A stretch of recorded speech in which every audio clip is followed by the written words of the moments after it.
Bismillahirrahmanirrahim. Bismillah. Assalamualaikum warahmatullahi wabarakatuh. Alhamdulillah. Tidak pernah lisan kita berhenti memuji Sang Pencipta Allah atas segala nikmat yang dilimpahkan kepada kita. Termasuk Allah masih memberikan kita umur hari ini dan juga kita bisa menghadiri majelis ilmu. Semoga ini dicatat pahala yang lengkap oleh Allah Subhanahu wa taala dan juga Allah menerima seluruh amal yang pernah kita kerjakan dan juga akan kita kerjakan sampai menjelang ajal datang nanti, dan juga semoga menjadi penyebab juga atas semua dosa kita dimaafkan oleh Sang Pencipta Allah. Malam ini insya Allah kita akan melanjutkan bahasan seperti biasa dosa-dosa besar, dan malam ini berjudul marah kepada takdir Allah. Syekh Muhammad bin Wahab menyebutkan di halaman 78, kalau yang pegang bukunya, bab as-sakhat atau bab kemarahan. Sebenarnya yang beliau maksudkan di sini bukan marah secara umum, tapi marah secara khusus, di mana orang-orang tidak menerima keputusan Allah Subhanahu wa taala. Makanya di antara dalil-dalil yang diangkat oleh beliau itu berhubungan dengan masalah apa yang saya bahas tadi atau sebutkan, dan akan kita paparkan panjang lebar insya Allah ke depannya. Teman-teman sekalian, memang kita manusia ini sangat terbatas. Keterbatasan kita sangat luar biasa. Sampai-sampai kita tidak tahu apa yang sedang terjadi dalam tubuh kita sendiri. Makanan yang kita makan pun kita tidak pernah tahu dan membedakan mana yang jadi nutrisi, mana yang akan jadi kotoran. Begitu juga dengan minuman, begitu juga oksigen yang kita hirup. Tidak bisa dengan mata kita ini melihat mana bakteri, mana oksigen yang segar dan seterusnya. Begitu juga banyak hal dalam tubuh kita. Ya Allah mengatakan wa fi anfusikum afala tubsirun. Dalam diri kalian sendiri ada keajaiban penciptaan Allah. Apakah kalian tidak melihatnya? Belum lagi di sekitar kita. Banyak sekali fenomena teman-teman sekalian, kadar cahaya matahari, kadar panasnya, kemudian juga malam, kadar panjang malamnya, kemudian turunnya hujan, kadar air yang turun, dan sekian banyak jumlah butiran pasir, ya, volume air, dan terlalu banyak. Yang kalau kita ingin mempelajari satu persatu itu, jangankan kita berbicara bisa membuatnya atau menciptakannya, kita ingin mempelajari saja tidak akan pernah cukup umur seluruh manusia. Sungguh sebuah keputusan dan takdir yang luar biasa. Makanya kita sebagai seorang muslim, Allah berikan sebuah kesimpulan sederhana. Rukun imanmu, beriman kepada Allah dimulai dan diakhiri dengan beriman kepada takdir baik dan takdir buruk. Artinya itu semua pasti terjadi.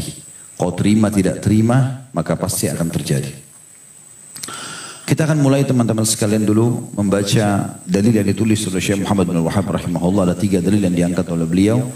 Yang pertama surah At-Taghabun ayat 11. A'udzu billahi minasyaitonir rajim. Wa may yu'min billahi yahdi qalbah. Barang siapa yang beriman kepada Allah, niscaya dia Allah akan memberikan petunjuk kepada hatinya. Tentu teman-teman sekalian, ayat ini sebenarnya ada awalannya, tapi di buku kita tidak dituliskan. Kalau kita buka aplikasi Al-Quran, kita akan temukan awal ayat At-Taghabun ini, atau bagian daripada ayat surah At-Taghabun yang berhubungan dengan masalah ini, yaitu bunyinya A'udzubillahi minasyaitonir rajim, surah nomor 64 ya, ayat 11. Ma asaba min musibatin illa biidznillah. Wa may yu'min billahi yahdi qalbah wallahu bikulli syai'in alim. Yang artinya tidak ada satu musibah pun yang terjadi di muka bumi ini. Keputusan-keputusan. Di sini Allah Subhanahu wa taala, kata ulama tafsir, menyebutkan musibah artinya sebuah hal yang terjadi yang umumnya manusia tidak suka. Karena kalau yang orang suka, rasa manis, rasa senang, itu umum. Tapi kalau musibah, maka umumnya orang banyak menolak. Tapi Allah jelaskan, semua musibah yang terjadi di muka bumi ini yang dianggap orang tidak suka, semua itu dengan izin Allah. Dan siapa yang beriman terhadap itu keputusan Allah dengan kemahaluasan ilmunya, dengan kemahaadilannya, kenapa si fulan dikasih anak banyak, kenapa si fulan tidak dikasih anak, kenapa ini si fulan jadi laki-laki, kenapa jadi perempuan, kenapa harus ada ini, kenapa harus ada itu. Siapa yang beriman semua itu, maka Allah akan berikan petunjuk hatinya. Dan Allah mengetahui segala sesuatunya. Juga beliau mengangkat perkataan Alqamah.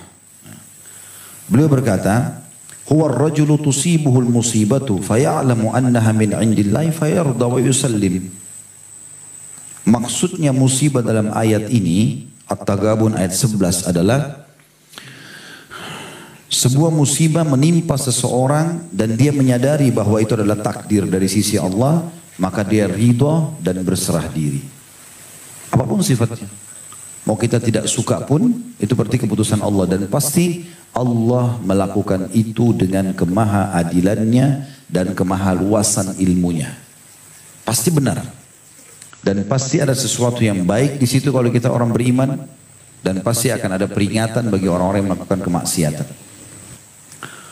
Itu juga beliau mengangkat hadis Anas radhiyallahu anhu. Itu perkataan Alqamah diangkat dari tafsir Ibnu Jarir di jilid 28 ayat halaman 123, dan juga Anas bin Malik radhiyallahu anhu meriwayatkan Rasulullah SAW bersabda, Inna Allah idha habba qawman ibtalahum faman radiya falahu ridha wa man sakhita falahu sakhit. Rawahu Tirmidzi wa hasanah. Sesungguhnya Allah jika mencintai satu kaum, Allah pasti menguji mereka. Barang siapa ridha, terima keputusan itu yang dianggap tidak enak itu, maka dia mendapatkan ridha Allah. Dan barang siapa yang marah, ini saksi bahasan kita kenapa babnya dikatakan bab marah terhadap takdir. Dan siapa yang marah, gerutu, keluh kesah, ya, maka dia akan mendapatkan murka. Kok bisa Ustaz? Kenapa kita harus dapat murka? Kan sesuatu yang kita tidak suka. Ya, Allah mengujimu. Ingin mengetahui apa kau bisa menerima atau tidak. Sementara orang mukmin yang benar adalah dia bisa menerima cobaan itu sebagaimana dia menerima nikmat. Sebagaimana kita tahu hari ini kita sehat, satu waktu kita sakit, kita semua meyakini dua-duanya dari Allah Subhanahu wa taala. Dengan iman itu kita akan menerima keduanya. Nanti akan lebih jelas dalilnya tentu akan saya paparkan insyaallah biidznillah. Baik teman-teman sekalian, itu yang dipaparkan tiga dalil atau dua buah dalil dengan satu perkataan ulama Alqamah tentang masalah haramnya atau tidak bolehnya seseorang marah terhadap takdir Allah Subhanahu wa taala. Lebih dalam kita bahas. Allah Subhanahu wa taala menyebutkan tentang masalah sesuatu yang tidak disukai oleh manusia. Karena kalau sekali lagi berbicara tentang takdir yang orang sukai, sesuatu yang orang sukai, maka mungkin tidak perlu bahasan khusus. Kamu suka kenyang enggak? Kamu suka makan enak enggak? Kamu suka ini dan itu enggak? Pasti oke, suka. Tapi pada saat kita tanya, kamu suka sakit enggak? Kamu begini dan begitu enggak? Gitu. Kamu terima enggak pada saat tidak punya anak? Dan seterusnya itu akan sulit. Maka Allah Subhanahu wa taala menitik beratkan agar orang beriman berada di keseimbangan keduanya. Bagaimana dia menerima nikmat Allah dan juga menerima keputusan Allah dari sisi takdir yang dianggap buruk bagi dia. Allah berfirman dalam surah Al-Baqarah, surah nomor 2 ayat 216. Saya berharap teman-teman ikuti stepnya ini ya. Karena kita akan sampai kepada sebuah poin. Harapan kita nanti insya Allah kita bubar dari sini. Apapun cobaan datang kita semua tersenyum menyambutnya. Karena sudah paham, oh ternyata begini maksudnya. Dalam surah Al-Baqarah 216 Allah berfirman, A'udzubillahi minasyaitonirrajim, kutiba alaikumul qitalu wa huwa kurhun lakum. Telah dicatatkan dan diperintahkan untuk kalian berperang, sementara itu kalian tidak suka. Wa asa an takrahu syai'an wa huwa khairul lakum. Tapi bisa saja sesuatu yang kau benci itu justru itu kebaikan bagimu.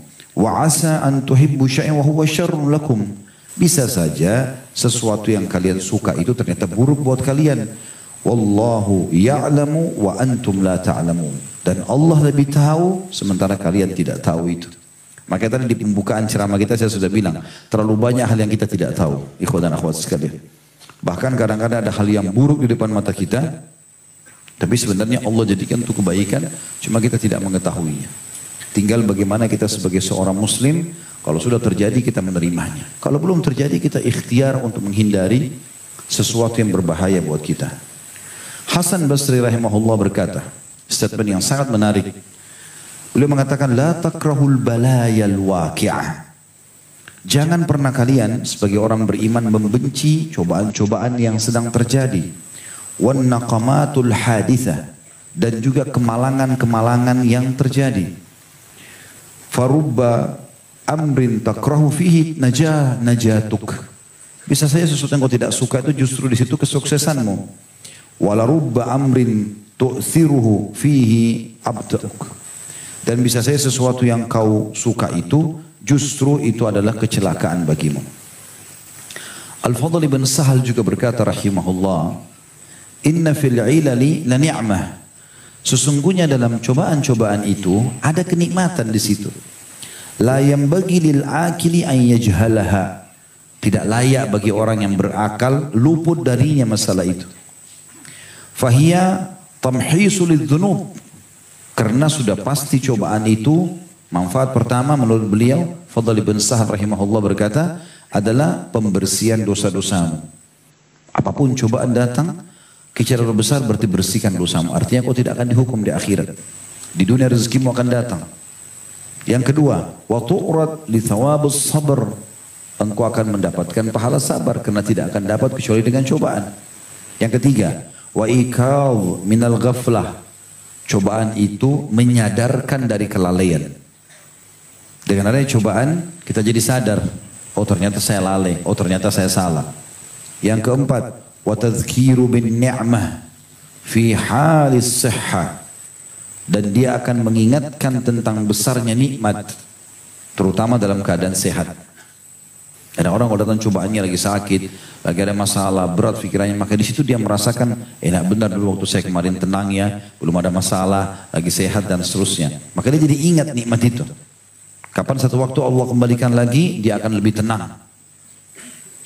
Selanjutnya wastida'a lit-taubah. Dan semua cobaan adalah peluang emas untuk bertaubat. Nah, karena dengan datang cobaan kita jadi merasa bersalah, akhirnya kita taubat. Dan yang terakhir, wa khadda 'ala sadaqah. Dan pasti itu akan memotivasi seseorang untuk bersedekah. Nabi SAW selalu berdoa. Dalam doa beliau dalam hadis riwayat Tirmidzi An-Nasa'i yang artinya, aku memohon padamu sikap ridha setelah mendapatkan takdir. Kalau teman-teman pernah melakukan istikharah, doa istikharah itu panjang sekali, tapi di akhir sekali doa istikharah itu ada bunyinya begini.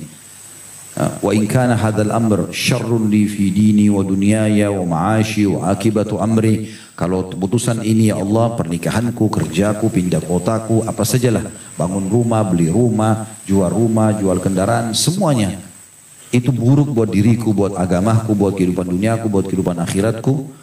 Fasrifhu anni, alihkan dia dari aku. Wasrifni anhu, alihkan aku dari dia. Jadi sama-sama tidak saling butuh. Waqdur li khair haitsu kan, dan takdirkanlah semua kebaikan dimanapun aku berada. Potongan terakhirnya waraddini bihi, dan buat aku ridho dan menerima keputusanmu itu. Gak jadi nikah kah, gak jadi kerja kah, gak jadi ini kah, gak jadi itu kah, semua kita ridho. Itu diantara doa istikharah yang kita sampaikan kepada Allah subhanahu wa ta'ala. Jadi bukan hanya sekedar minta ini baik atau tidak. Tapi kalaupun sesuatu yang kau takdirkan ya Allah itu ternyata tidak aku sukai, maka tetap buat aku ridho. Itu puncak keimanan. Nabi SAW bersabda, tentu di sini ada, saya masuk lebih dalam teman-teman sekalian, ada dua tingkatan orang dalam masalah takdir. Ada orang yang menerima, ada orang yang marah, tidak menerimanya. Kita bicara misalnya orang yang menerima. Nabi SAW supaya kita bisa menjadi golongan ini, dan ini golongan yang selamat karena dia menyempurnakan rukun iman yang keenam, iman kepada keputusan Allah baik atau buruk. Nabi SAW mengatakan, jangan pernah engkau menuduh Allah salah dalam keputusan yang telah ditetapkannya kepadamu. Hadis sahih riwayat Ahmad. Jadi apapun itu jangan pernah kau merasa salah. Banyak orang dianggap ini salah. Contoh, dia sudah dikasih jadi laki-laki mau jadi perempuan, seakan-akan Allah salah. Atau jadi perempuan mau jadi laki-laki. Atau jadi orang Melayu mau jadi orang Arab. Atau mau jadi orang bule. Sehingga memaksakan diri menjadi orang-orang yang bukan dia sebenarnya. Itu banyak terjadi kan. Tidak bisa menerima keputusan Allah. Seakan-akan Allah keliru dalam menentukan keputusan itu. Salah dia kenapa laki-laki, kenapa enggak perempuan. Padahal dia lebih cenderung pada perempuan dan seterusnya. Begitu terus. Ya. Begitu juga pada saat dia tidak bisa menikah sama orang, dia menyalahkan seakan-akan kenapa anda nikah sama saya, padahal Allah enggak tentukan, itu pasti kebaikan. Kita tidak tahu kalau kita lanjutkan sama dia apa yang akan terjadi, walaupun kita harapannya sangat besar. Allah subhanahu wa ta'ala dengan hikmahnya walaupun kata ulama orang itu ahli maksiat, Allah subhanahu wa ta'ala tetap mengedepankan rahmatnya daripada murkahnya. Karena dalam sebuah hadis yang sahih, kata Nabi SAW, ya, Allah berfirman, "Ghalabat rahmati ghadabi." Sesungguhnya rasa kasih sayangku telah mengalahkan murkahku.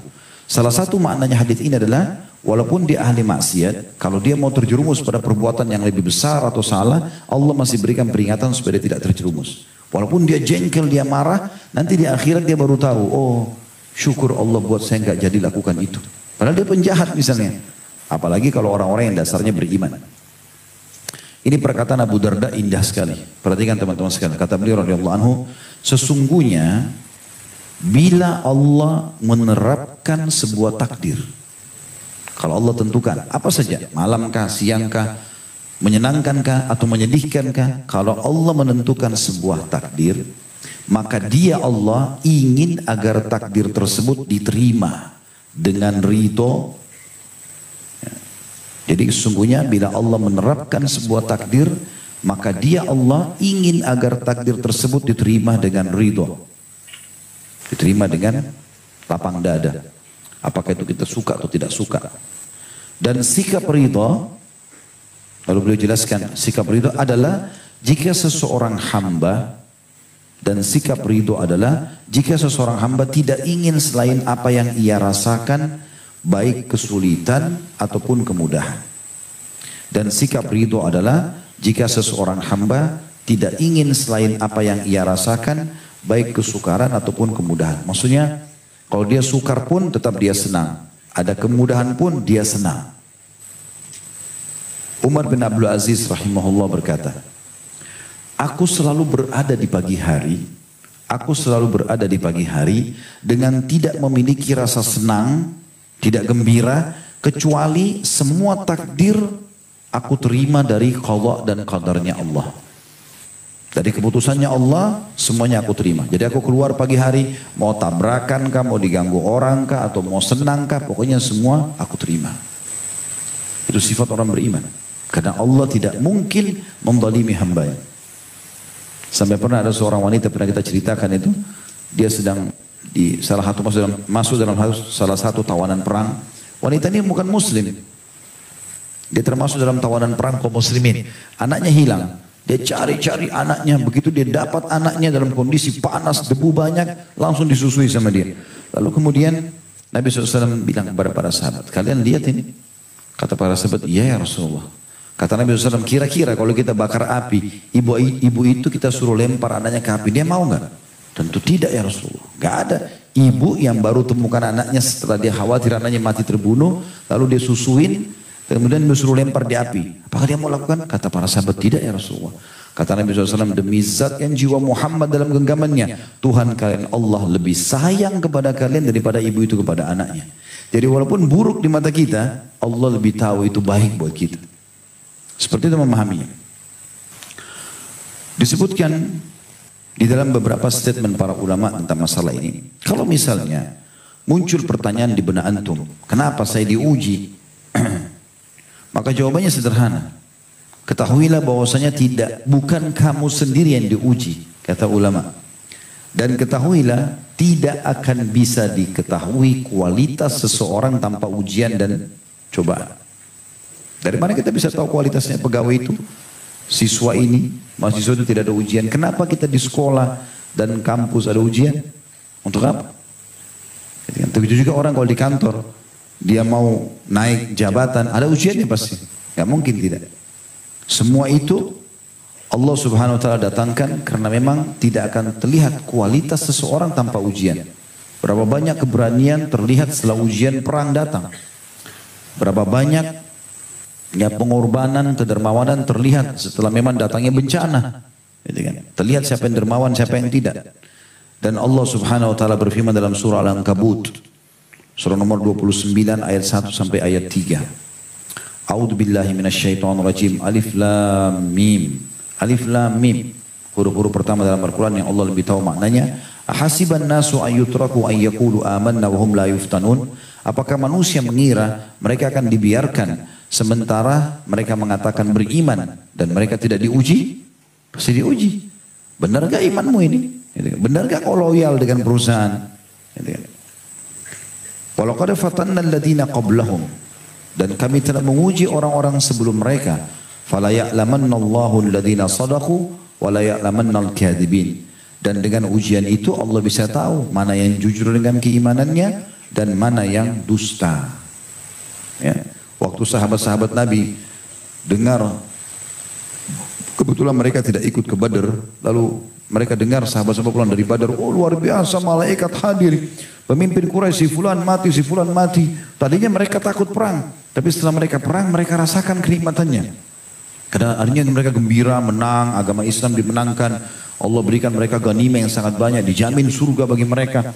Akhirnya orang-orang yang tidak hadir penasaran nih, ya Rasulullah, kalau ada perang lagi kami mau ikut. Subhanallah, 1 tahun setelah itu, Badar tahun 2 Hijriah, di tahun 3 Hijriah terjadi perang Uhud. Maka pada saat itu Allah Subhanahu wa taala uji kaum mukminin dengan kekalahan. Setelah mereka menang, mereka kalah. Lalu Allah turunkan firman-Nya. Allah mengatakan walaqad kuntum tamannawna al-mauta min qabl faqad ra'aitumuh.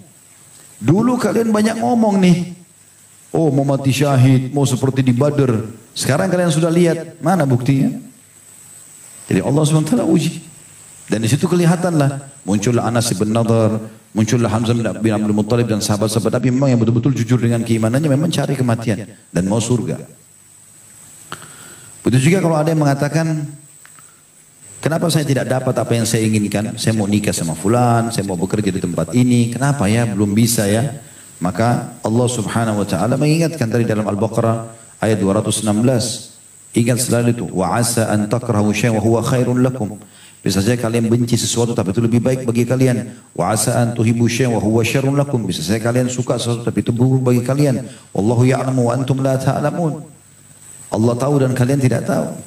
Kalau ada yang bilang juga, mengapa berat sekali cobaan ini gitu. Allah menjawab dalam Al-Quran, la yukallifullahu nafsan illa wus'aha.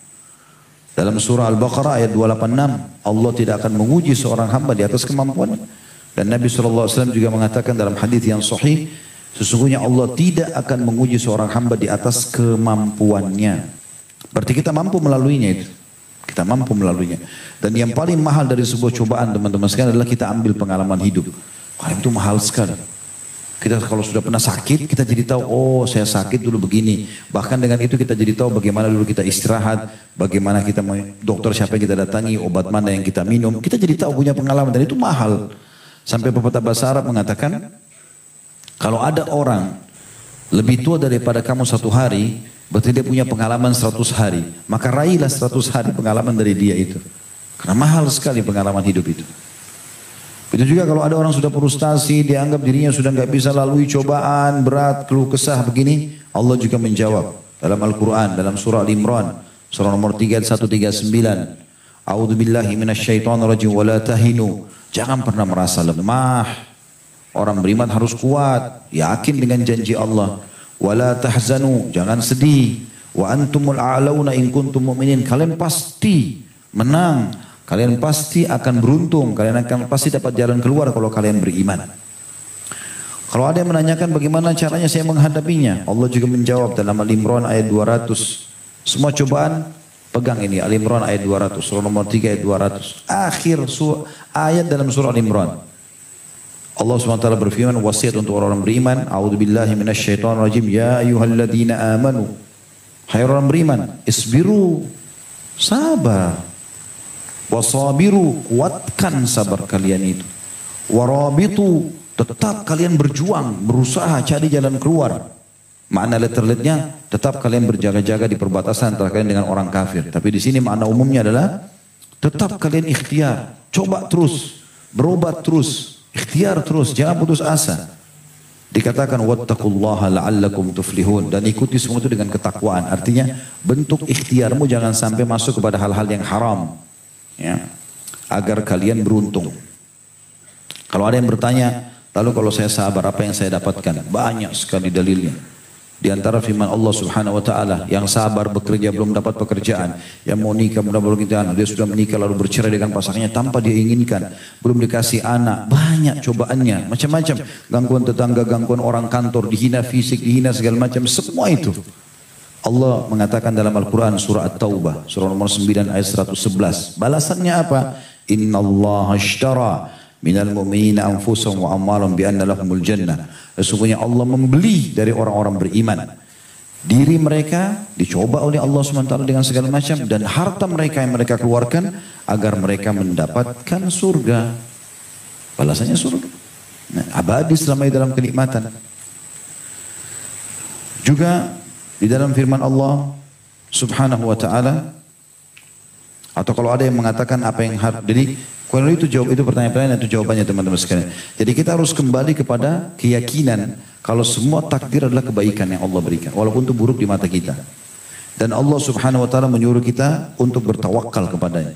Datang cobaan, terima dulu sebagai cobaan itu dari Allah, kemudian kita coba tawakal, ikhtiar, cari jalan keluar. Allah menyebutkan dalam surah At-Taubah surah nomor 9 ayat 129. A'udzu billahi minasyaitonir rajim. Hasbiyallahu alladzi la ilaha illa huwa alaihi tawakkaltu wa huwa rabbul arsyil azim. Cukuplah Allah menjadi penolongku, tidak ada Tuhan yang berhak disembah kecuali Dia. Kepadanya aku menyerahkan diri dan Dia adalah pemilik arsy atau singgasana yang agung. Dan dalam sebuah hadis qudsi yang mulia riwayat Bukhari Muslim, kata Nabi SAW, Allah berfirman, Ana inda dhanni abdi bi. Aku sesuai dengan prasangkaan hambaku. Riwayat lain dikatakan kalau dia persangka baik pada aku akan berikan sesuai dengan prasangkanya. Kalau dia sangka buruk maka terjadilah itu pada dia. Juga teman-teman sekalian dalam riwayat Baihaqi, sebuah hadis yang mulia, semua cobaan yang datang itu asal antum bisa mengontrol diri, tahu pada saat itu Allah sedang menguji, Allah Maha melihat, dan fa inna ma'al usri yusra, di setiap kesulitan ada kemudahan. Maka kalau kita nanti melihat pahalanya hari kiamat, bukan cuma kita gembira. Orang yang tidak tertimpa apa yang menimpa kita, gangguan selama kita di dunia, maka mereka berharap tertimpa cobaan yang lebih berat daripada kita. Bahkan dalam sebuah hadis riwayat Baihaqi, kata Nabi SAW, yawaddu ahlul afiyah yaumal qiyamah. Semua orang yang diberikan kesehatan nanti di hari kiamat, waktu di dunia dikasih kesehatan, mereka berharap pada hari kiamat nanti anna juludahum quridat bil maqarid. Mereka berharap agar kulit-kulit mereka digunting-gunting dengan gunting yang tajam, mimma yaruna min thawabi ahlil bala. Setelah mereka melihat bagaimana besarnya balasan orang yang telah datang ujian kepadanya. Ujian itu hanya sebentar, selama di dunia saja. Dan juga teman-teman sekalian, orang diuji oleh Allah Subhanahu wa taala kalau dia orang beriman, pembersihan dosanya. Kalau dosanya betul-betul sudah tidak ada, berarti peninggian derajatnya. Itu diambil daripada hadis Nabi SAW, riwayat Tirmidzi dan Ibnu Majah. Kata Nabi SAW, al-anbiya'u thumma al-amthal wal-amthal. Orang yang paling berat cobaannya adalah para nabi-nabi. Kemudian orang-orang yang dekat dengan nabi-nabi tersebut secara keimanan. Fayabtali ar-rajulu ala hasbi dini, fayubtala ar-rajulu ala hasbi dini. Seseorang akan diuji sesuai dengan kekuatan agamanya. Fa in kana dinuhu salba, ishtadda bala'uh. Kalau agamanya makin kuat, imannya kuat, maka makin besar cobaannya. Wa in kana fi dinihi riqqah, kalau agamanya lemah, ibtala al hasb dini, diuji sesuai dengan kadar imannya saja. Fama yabrahul bala bil abdi hatta yatrukuhu yamshi alal ardi ma alaihi khati'ah. Terus saja seorang hamba diuji oleh Allah sampai Allah biarkan dia jalan di muka bumi tidak tertinggal satupun dosanya. Kalau Anda mengatakan, Ustaz, kalau begitu saya takut jadi orang beriman karena cobaannya berat. Ya, misal contoh, ini orang yang belum memahami bahwasanya sebenarnya ada hadis Nabi, inna idhamal ajri ma idhamal bala. Sesungguhnya besarnya kadar balasan sesuai dengan besarnya kadar cobaan. Ada balasannya juga besar, gitu kan, sesuai dengan cobaan tersebut. Dan sebenarnya cobaan itu bentuk kasih sayang Allah. Karena kalau kita lagi dicoba, ada takdir yang kita anggap yang baik datang kepada kita, lagi sakit, apalah gangguan orang segala macam. Sebenarnya kita sedang meringkas umur kita dalam ketaatan. Karena kalau cobaan lagi datang, kita nggak ada peluang buat dosa. Selalu kita berpikir untuk buat kebaikan. Orang kalau lagi sakit, demam, diajak temannya ke diskotik, nggak mau dia. Hah? Atau orang lagi sibuk kerja lah, urusan dunia lagi banyak ini kerjaan, dia kejar target, diajak pergi jalan-jalan sama temannya, aduh nggak bisa, lagi sibuk. Kesibukan itu, kalau kita dalam agama mungkin didatangkan cobaan-cobaan padanya, membuat dia berhenti dari kemaksiatan dan dia meringkas hidupnya dalam ketaatan. Andai dia tahu nilainya itu hari kiamat, dia berharap semua hidupnya cobaan. Ya. Ibnu Baz berkata, Syekh bin Baz rahimahullah, Allah yabtali ibadu bis sarra'i wa dharra. Allah Azza wa Jal yang Maha Suci dan Maha Mulia menguji hamba-hambanya dengan kegembiraan, dengan kesedihan. Jadi kegembiraan itu juga cobaan. Apakah antum bersyukur atau tidak? Makanya Nabi Sulaiman alaihissalam pada saat berhasil meminta kepada orang-orang di sekitarnya mendatangkan singgasananya Balqis, gitu kan? Jauh di Yaman, beliau di Palestina. Jadi kalau handphone ini adalah Jazirah Arab, itu Palestina di atas, Yaman tuh di bawah. Jaraknya jauh sekali nih, selatan sama utara gitu. Tapi dia bilang sama pengikutnya, siapa yang bisa datangkan singgasananya Balqis? Rupanya ringkas ceritanya kita tidak usah bicara ada jin yang minta segala, tapi ringkas cerita ada kerabat beliau sendiri dari orang yang beriman dari sepupu Nabi Sulaiman alaihissalam, orang saleh mengatakan saya. Didatangkanlah dengan zikir-zikir tertentu doanya kepada Allah datang. Begitu dia lihat singgasana itu kan sebuah nikmat karena singgasananya Raja Balqis yang terkenal itu pindah ke istana Nabi Sulaiman. Tapi apa kata Nabi Sulaiman alaihissalam? Sesungguhnya ini adalah cobaan dari Tuhanku. Dia melihatku apakah aku bersyukur atau aku kufur. Jadi nikmat itu pun dianggap sebagai cobaan sama dia. Agar jangan sampai kita lalai dari syukurnya. Cobaan agar kita jangan lalai dari sabarnya. Begitulah. Berimbang ini ya. Nikmat kita syukuri, cobaan kita sabari. Ini sama. Dua-duanya kita sukai. Seperti itulah Islam mengajarkan. Kata beliau, Allah Azza wa Jalla yabtali ibadah. Allah yang maha suci, maha tinggi memuji hamba-hambanya bisarra dengan kegembiraan, wadharra dan juga cobaan, wabisyiddati warraha juga dengan sakit, gangguan, juga dengan kelapangan dada. Ini semua ada jadi fenomena dalam hidup. Waqad yabtalihim biha lirafi' darajatihim. Dan Allah menguji mereka bisa saja untuk mengangkat derajatnya supaya tinggi nanti di akhirat. Wa ila dzikrihim dan mengagungkan nama mereka. Jadi subhanallah, kalau ada puncak cobaan datang pada antum ikhwas sekalian akhwat, coba sabar. Di ujung cobaan itu kalau antum tidak berkeluh kesah, antum sabar, pasti akan ada sesuatu yang besar di situ. Pernah saya ceritakan kisah seseorang di kisah salafus saleh dulu. Dia rupanya, saya ingatkan kembali kisahnya tentunya. Dia rupanya majelis ramai sekali orang, penuh. Padahal di masjid itu ada gurunya juga punya halakah. Dia dulu hadir di halakah gurunya. Tapi ternyata lebih banyak muridnya daripada gurunya. Teman-temannya pada datang semua. Ada apa dengan kamu ini? Kok bisa majelismu lebih ramai daripada guru kita? Apa yang kau lakukan? Dia bilang kalau dengar ceritakan. Dan mereka teman-temannya tentu saja kami mau dengar. Maka dia bilang dulu 10 tahun yang lalu kebetulan dia duduk di halakah sama. Dia belajar terus. Dia baru buka halakah majelis ilmu dia setelah 10 tahun dia bilang. Saya pernah duduk di sana. Kemudian saya bubar pengajian, pulang semua.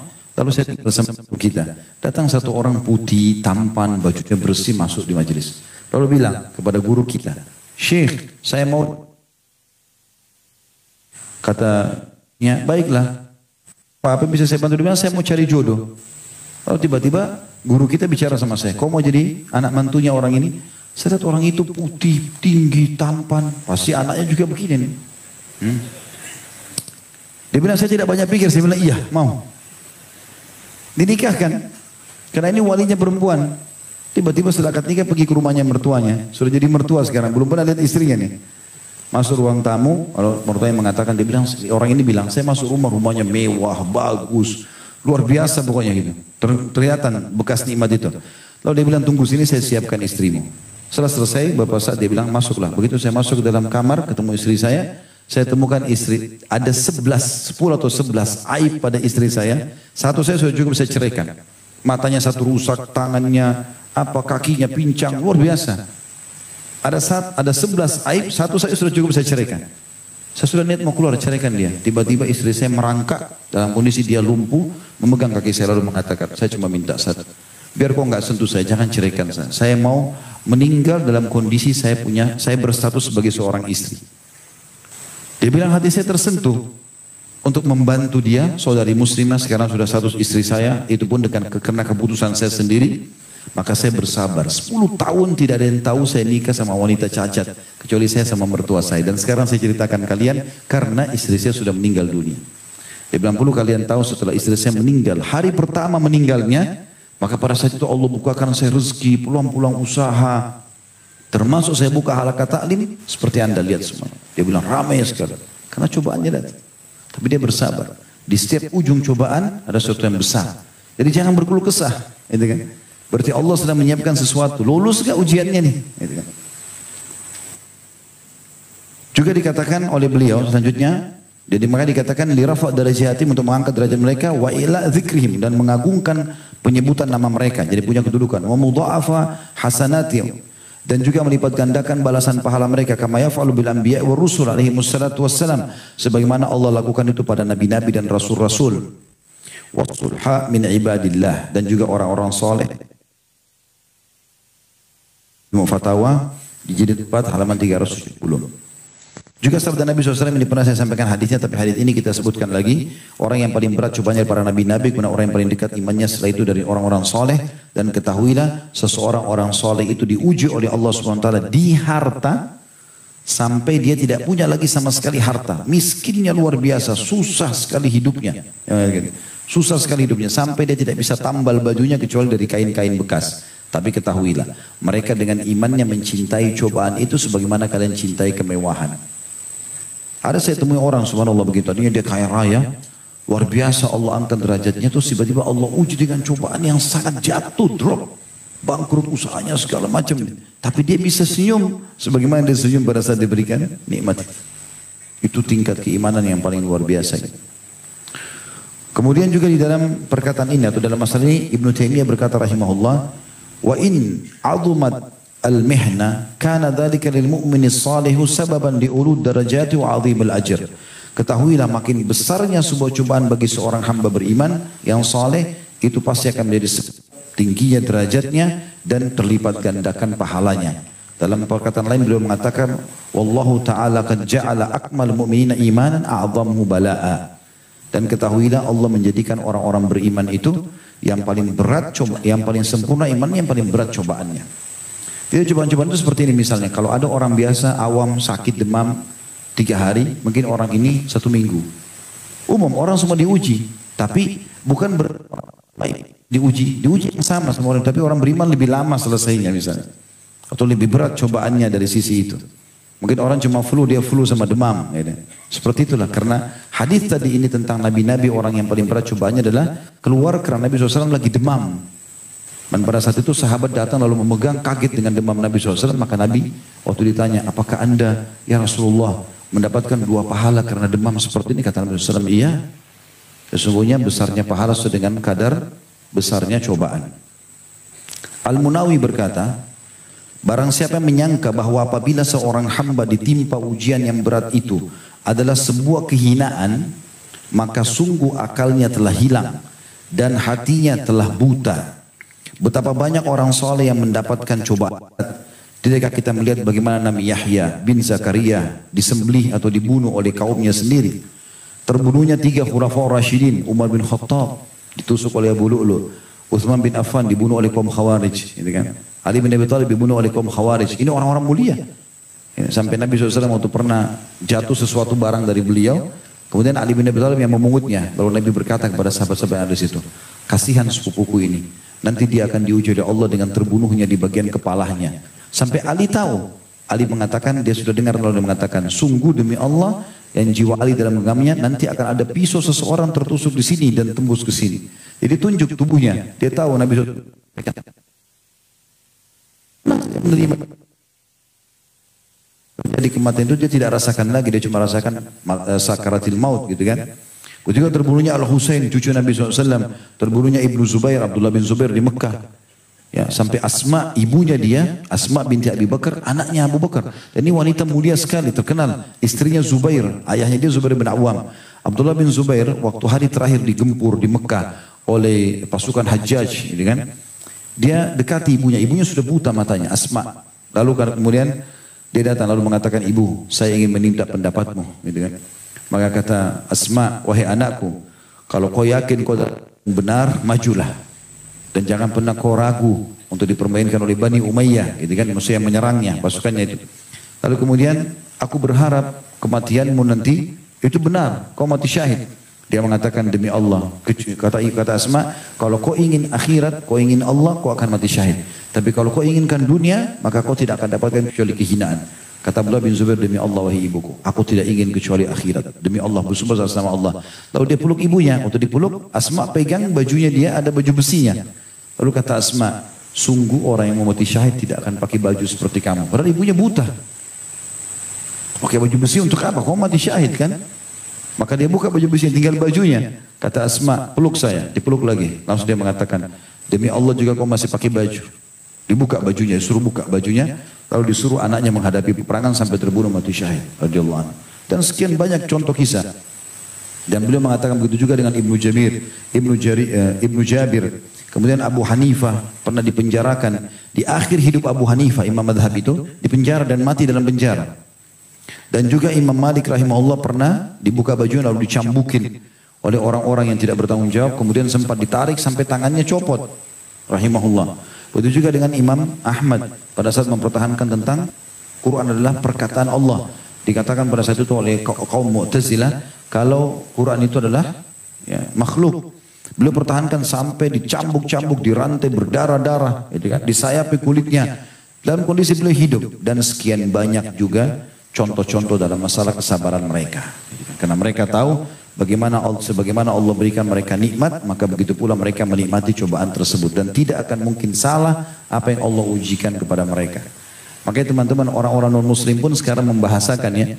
Saya pernah lihat cuplikan seorang mu'alaf masuk Islam. Dia membahasakan kenapa ada tertarik dengan Islam. Dia bilang saya belum pernah lihat ada komunitas orang seperti kaum muslimin. Dan uniknya standar. Mau mereka ada dimanapun, muslimnya sama semua. Mau orang bule, mau orang Arab, mau orang dimanapun sama. Dia bahasakan begitu. Sama saja. Kalau mereka itu kaum atau satu kelompok orang yang kalau sedang diberikan kenikmatan, pasti mereka selalu bersyukur. Dan kalau ada cobaan, mereka adalah orang yang paling sabar. Tidak ada manusia seperti kaum muslimin. Dan kalau mereka sudah jatuh, maka mereka adalah orang yang pertama bangkit. Bangkit. Paling gampang karena kita dilarang putus asa kan gitu. Dalam Islam kan kita dilarang putus asa. Bahkan kita pernah bahas salah satu yang mau disebutkan oleh para ulama tentang dosa-dosa besar. Termasuk Imam Madzhabi rahimahullah adalah putus asa dari rahmat Allah subhanahu wa ta'ala. Itu yang pertama tentunya, dan yang kedua sebagai penutup adalah orang-orang, tadi yang pertama orang yang menerima takdir Allah, yang kedua adalah orang yang murka dengan takdir Allah subhanahu wa ta'ala. Dan ini tidak perlu kita panjang lebar jelaskan karena memang ini yang ditolak. Ya. Dan cukuplah hadis Nabi SAW tadi yang sudah kita sebutkan, diangkat oleh Syekh Muhammad bin Wahab rahimahullah, yaitu hadis riwayat Tirmidzi dengan dihasankan, innallaha idza ahabba qauman ibtalahum, Allah kalau suka satu kaum maka Allah akan menguji mereka. Siapa yang ridho maka Allah dia akan dapat ridho, dan siapa yang murka maka dia akan dapat kemurkaan Allah.